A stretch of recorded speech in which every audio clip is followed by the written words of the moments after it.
రైతుల గురించే కేసీఆర్ మాట్లాడారని హరీష్ రావు అన్నారు. బీఆర్ఎస్ ఎప్పుడు రైతుల పక్షమేనని ఆయన హామీ ఇచ్చారు. రైతులకు ఇచ్చిన హామీలను కాంగ్రెస్ నిలబెట్టుకోలేదని తీవ్ర స్థాయిలో విమర్శించారు. కాంగ్రెస్ రాగానే పంటలు ఎండిపోతున్నాయని మండిపడ్డారు. రైతుల కోసం 24 గంటల పాటు నాణ్యమైన విద్యుత్ ఇవ్వాలి, పంటలకు 500 రూపాయల బోనస్ ఇవ్వాలని హరీష్ రావు డిమాండ్ చేశారు.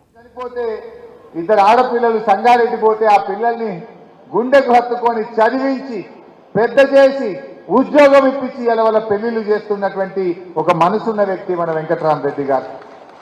అట్లా అనేక మంది మా సిద్దిపేటలో ఒక రైస్ మిల్లో పనిచేసే హమాలీ కార్మికుడి బిడ్డ కరీంనగర్ మెడికల్ కాలేజీలో సీట్ వస్తే డబ్బులు లేవు సార్ అని ఆ తండ్రి పోయి కలిస్తే తన సొంత డబ్బులతోని ఆ అమ్మాయిని ఇలా డాక్టర్ చదివించినటువంటి వ్యక్తి.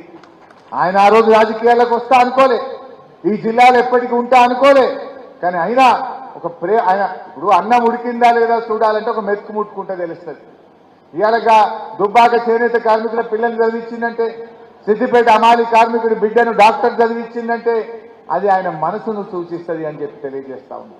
అలాంటి ఒక మంచి అభ్యర్థిని మనం దయచేసి గెలిపించుకునేటువంటి ప్రయత్నం చేద్దాం. ఆయన ఉండేది కూడా పటాన్ చెరువులో. మొన్న మహిపాల్ రెడ్డి ఎమ్మెల్యే గారికి తన ఓట్లన్నీ తన కుటుంబ సభ్యులు ఓట్లేసి మన మహిపాల్ రెడ్డి ఎమ్మెల్యే గారిని గెలిపించాడు. 12 ఏళ్లు మన జిల్లాలోనే పనిచేసినాడు. ఆయన తెలియని ప్రాంతం లేదు. సంగారెడ్డి జాయింట్ కలెక్టర్గా, ఉమ్మడి మెదక్ జిల్లా పీడీ డిఆర్డీఏగా, మన సిద్దిపేట జిల్లా కలెక్టర్గా ఎన్ని అవార్డులు తెచ్చిండు సిద్దిపేటకు. అరే భారతదేశంలో ఉత్తమ గ్రామ పంచాయతీలు అంటే సిద్దిపేట పేరు వచ్చింది, ఉత్తమ మున్సిపాలిటీ అంటే సిద్దిపేట జిల్లా పేర్లు వచ్చినాయి. ఏ అవార్డు తెచ్చినా సిద్దిపేటకు వచ్చినాయంటే అది కేసీఆర్ కృషి, కలెక్టర్గా వెంకటరామరెడ్డి గారి కృషి అని మనం చెప్పుకోక తప్పదు.